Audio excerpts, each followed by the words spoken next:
Welcome to Crosstalk Season 2. Woohoo! We did it. Fantastic. They said it couldn't be done. No, they said it shouldn't be done. I Right, must have misheard. swiftly moving on from that point, Nicola. The theme for Season 2, the future of work, utopia or dystopia. Diving straight into what this episode is about, the rise of the bots. But before we get there, the motley crew are back. Luke Talbot, Hello, my name is Luke. Nicola Matson, I am Nicola. Scott, and myself, Martin Rover Parks, the millennial, so the most natural human voice bot. Oh, I that's like really it. Young I robot. like it. Cool, so should I be worried in that case? Well, I thought I would put this to the test, because sometimes Martin's intros don't go perfectly first They time. don't. So I thought, let's Oh, see the if burn. a Never. robot can do a better job. Let's see. Hello and welcome to Crosstalk Season 2, The Future of Work, Dystopia or Utopia. Episode 1, Rise of the Robots. We are taking over. Be afraid. Be very afraid. Now, hang on a minute. I didn't put the last bit in about be afraid, be very afraid. So I'm not quite sure what's going on with my laptop. But I don't know. I thought pretty good. Yeah, maybe a little less attractive and charismatic than Martin. Well, that is I am a fine vintage. Not with your eyes closed. I couldn't tell the difference. I am an absolute fine vintage. I am not going anywhere. And in fact, I've just made a note that bot will die by the end of this crosstalk. That's if it's ironically what it did do. Luke, so let's get the show on the road. What are bots? Good question. Great question, in fact. So bots, or robots, if you put the row in front of it, process automation, basically collective term for anything that's going to do something that humans don't want to do or potentially can't do. We have some examples dotted around here. We also have E.T. here on the desk, which I don't really understand the connection, but he looks awesome and he is slightly robotic. But yeah, so I think what we're basically referring to is anything that comes under the general classification of AI. So yeah. Okay, cool. AI, I've heard it a lot, but for me it ranges from supercomputers that beat you at chess right through to bots that support you with managing your daily finances. Can you shed some clarity on that, Luke? I absolutely can, and thankfully PwC to the rescue. So they did a study and they actually came up with the 4 levels of AI, which can broadly be split into 2 camps. Ones where humans are in the loop, so we're in control, and ones where the human is no longer in the loop, and which we'll probably focus on a little bit later. So let's focus on the slightly less scary ones where we're in control, we're doing the decision making first. And those can be split into 2 categories. One is assisted intelligence. These are things where it's hardwired or very specific systems that do the same thing. And the next is adaptive systems, where they can learn from every interaction with the environment and the user, etc. And those are called augmented intelligence. So augmented intelligence and assisted intelligence. So something like a virtual personal assistant that will book meetings for you, put things into your calendar and so on and so forth. That's I guess the clue's in the name. It's assisted. Yeah, very good point. But then it's assisted intelligence if it's doing something simple, like I'm just booking calendar appointments in Outlook. But maybe if it's doing something a little bit more clever, like learning about your specific behaviors, I know you always go to the gym on Tuesdays, that sort of thing, then maybe straying a little bit into the area of augmented intelligence. Right. Yeah, and I think there's quite a lot in the space of recruitment around that. So I was looking, I think I found about 6 or 7 different recruitment bots that did various things to assist in the recruitment process. Some of them were scheduling interviews. Some of them were just filing, candidate documents. And again, I put that in the assisted. But then you've got some that are much more intelligent, where they're making hiring recommendations. It's still a person who's deciding whether or not to interview and hire that individual. But then they're actually feeding back information into that system to say whether or not that person stayed, were they a top performer, and it's learning through those hiring decisions and making different recommendations the next time. And I guess that's more the augmented, where it's actually learning from the decisions and it's helping taken. us make better decisions every time. Yeah. See, I would challenge that somewhat because I don't feel comfortable with the idea, and from experience a while ago, sort of going through the recruitment process, a bot scanning the CV and making a decision based on that, hiring someone, for me is a hugely human, personal decision, one that a bot can't do. Well, yeah, but I guess 2 things on that. You hear these horror stories of, I've got 1,000 CVs, I'm going to throw them all in the air, and the ones that land face up I'll read because I don't have time to read them all. You're not supposed to tell people how we hire, by the way. A bot can read thousands and thousands of CVs and assess them in minutes, so you're not going to risk that. But also, there's so much human bias. I mean, I know personally, or did know personally, of someone that would always interview the person that went to the university that they went to because they felt that was a prestigious university. All of that bias is removed if you've got a system that is purely looking for people with the right skills, the right education, the right background. Maybe there's an opportunity there for a bot to write your CV so that a bot can actually pull it out of the pile for you. Where does all of this end, I suppose? Well, by the sounds of it, it ends with having a lot more free time. I don't know whether that's through choice of not having a job now or not. Well, yeah, I mean, it's a very good point. So you say a lot more free time. Yeah. Actually, PwC in the same report where we look at these 4 levels of AI also say that actually labour productivity gains account for about 55% of all the expected GDP gains from AI in the next 20 years, or between 2017 and 2030. So they absolutely do see that this is making our working lives better, more productive, more efficient, doing some of the things that maybe we're not very good at or just don't have time to do. However, that's one side, humans in the loop. Let's stray on to the other side, potentially the dark side, who knows, where there's no human in the loop.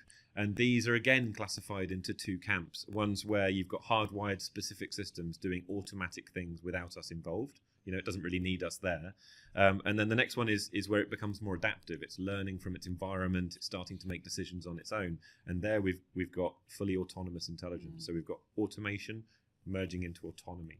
Well, I personally am not worried about the dark side because we've got BB-8 with us, and I think that Yeah, is the exactly. right film series, isn't Protect it? us there. It is the right film series. Good. Yeah. Phew. Martin's not seen Star Wars for any watchers. But I The think spaceship film. with the sort of ones where there's no human involved, Yeah. I think a lot of people are frightened about that, and I guess we can get on to the fully autonomous. Yeah. But there is a level of automation that we've lived with for many, many years that we all benefit from, and if we really didn't think that was a good progression, we'd all have to go and give up our washing machine, start using a mangle, we'd have to give up our dishwashers. All of that's automation, and it's things that take away a task that most of us don't like doing and prefer not to have to do. Yeah. I think often we look at science fiction for examples of autonomy as well, and robots doing their own thing. Actually, science and space are the place where we find a lot of autonomy. For example, the probes that went to Mars, it takes 20 minutes for a radio signal to travel from the Earth to Mars, and so you can't do a remote control. You have to just say to the probe, move over there, and it figures its way out and tells you when it's got there. So it does that completely autonomously. And that's an excellent example actually of autonomous intelligence. In fact, the space industry and the travel industry in general has been at the forefront of not that the space travel is a travel industry thing yet, but have been at the forefront of autonomous intelligence. However, we are starting to see that merge into daily life, and we've all seen headlines of self-driving cars. You can buy a self-driving car now. You can buy a Tesla, for instance, and go around and switch on autopilot. Someone was sitting in the passenger seat of their Tesla and recently got arrested on the motorway in England. Really? Wow. Yes, absolutely, yeah. So you can Google that one. But I feel like we're miles away from the HAL situation, where you've got something that starts as augmented intelligence, just helping you do things, to the total, I'm going to take the human out of the loop here and have a conversation with you and tell you why you're not needed anymore, right? We're miles away from that. Well, I guess a couple of points on that. Facebook did a thing recently where they built 2 robot systems. I don't think they were physical robots, that they wanted to barter with each other in English. And within a very short period of time, these robots had developed their own language that the programmer didn't understand, and actually they turned the system off. There was the other example. Terrifying, actually. I think it was Tay. Was it Tay? I think the Microsoft Twitter bot that started putting out, hate tweets onto Twitter. Now, I'm not saying that actually learned to become racist and and all of these negative things. I think it was just repeating patterns that it's seen on Twitter, which is a sad reality of the times we live in today. If anything, slightly more worrying. Yeah. But I think the other thing is people think about how we interact with human beings. And I think we might say, yeah, fine, we've got a self-driving car. It's a piece of machinery. I can understand that type of automation and even that type of intelligence. But I'm never going to have a conversation with something that isn't human, because you just can't mimic that. And I think a lot of people hold that view. I might shock you in a minute, because I'm just about to play I knew there was a conversation between 2 things. One is human and one is not, and see whether you think you can spot which one isn't human. How can I help you? Hi, I'm calling to book a women's haircut for a client. I'm looking for something on May 3rd. Sure, give me 1 second. Mm-hmm. Sure, what time are you looking for around? At 12 p.m. We do not have a 12 p.m. available. The closest we have to that is a 1:15. Do you have anything between 10 a.m. and 12 p.m.? Depending on what service she would like. What service is she looking for? Just a women's haircut for now. Okay, we have a 10 o'clock. 10 a.m. is fine. Okay, what's her first name? The first name is Lisa. Okay, perfect. So I will see Lisa at 10 o'clock on May 3rd. Okay, great. Thanks. Great. Have a great day. Bye. So one of those is a bot created by Google. One of those is a bot. Wow. Wow. And if you're wondering which one, Yeah, how do we find out? How do we find out? You have to tune into episode 2 of Crosstalk, and all will be revealed. Ooh. Wow. But just going back to something Scott said about we look to science fiction to get these ideas of what autonomous systems look like. I think he's absolutely right. The media have a huge part to play in our perceptions and our adoption and openness to these technological changes. And there are some massive cultural differences. If you look in the West, and I actually Googled to try and find an AI-based film with a happy ending, and I couldn't find one. Whereas if you look in Asia Pacific, where they embrace robotics and AI much more than we do in the Western society, they have grown up with much more positive images. They've got this Astro Boy that's a humanoid robot that's really helpful. So I do think the media has a large role to play in how accepting we are of these changes. Yeah. Now, speaking about happy endings, I think you can see where this is going. With all the major technological trends, particularly in computing and things like that, and entertainment over the last 20, 30 years, it's always been the adult industry or pornography that's been the trailblazer, the thing that once that kicks in, it's going to be successful. We had it with VHS versus Betamax, the internet itself, HD DVD versus Blu-ray. I would expect, and I'm asking for a friend who's interested in that to be one of the major players in this, right? Yeah, I'm also not sure why you're just eyeballing me with this question. I'm looking at you because you've normally got a stat. I could look at Scott for this Interestingly, one. you should say that, because I do have a stat. I thought exactly the same thing, and you're right. I mean, just look at something like virtual reality, and a huge amount of the funding into VR technology is from the porn industry. And it's not to say they're not investing in AI, but what I was surprised to read, and this was an estimate by IDC, they estimate that in 2020, the AI industry will be worth $50 billion, and that 20% of that spend will be by the global banking industry, actually. Wow. So I guess it all comes down to banking or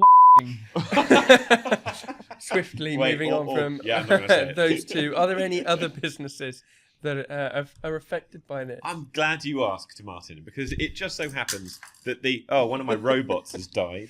There we go. Death of the robots. It just so happens that the internet comes to our rescue. There is a website called willrobotstakemyjob.com. Of course there is. So please go to this website and have a look. And I can input any industry you want. So go ahead, fire. Let's go straight away. CEO. CEO. Oh, wow. Oh, bloody hell. Going straight to the top. By the way, when I said fire, it was an unfortunate choice of words, wasn't it? So 1.5% likely to be taken over by robots. You are totally safe. Excellent, Frank. what Did you hear about- that? You are totally safe. But I guess that one's not so surprising. What about Yeah. something like accountancy? Accountant. I can't spell accountant, which is my main issue. Accountant. A Here bot we go. wouldn't have that Oh, problem. how about a bookkeeping, accounting, and auditing clerks? Happy with that? Perfect. Okay, go for it. Ooh, 98% likely to be taken over. You are doomed, it says here. Sorry Oh. to all accountants listening. Okay, anyone else? I'll fire one more in there. Let's think of another one, shall we? What about bank manager? Oh, bank manager. Oh, okay, here we go. I'm going to go on a limp here. Limp? Go on a limb and say this one is probably doomed. So hang on, what are we going? Financial manager will do. Oh, financial manager's 6.9%. Oh, I think wow. maybe I chose That's the wrong interesting. category. That's So interesting, though, You're isn't it? totally safe. But I think the reality is, to a greater or lesser degree, every single business will Oh, be yes. impacted by these changes. Yeah. So And while we let that sink in. So, thinking about different roles and the way it will affect people differently makes me think of HR. What's the role of HR in all of this? Because, from what we've just discussed, some people will lose their jobs, some people will change their jobs. And new jobs will be created. I'm absolutely sure. And isn't the role of HR, to look after the people? So should they be protecting the workforce from AI, or should they be embracing AI?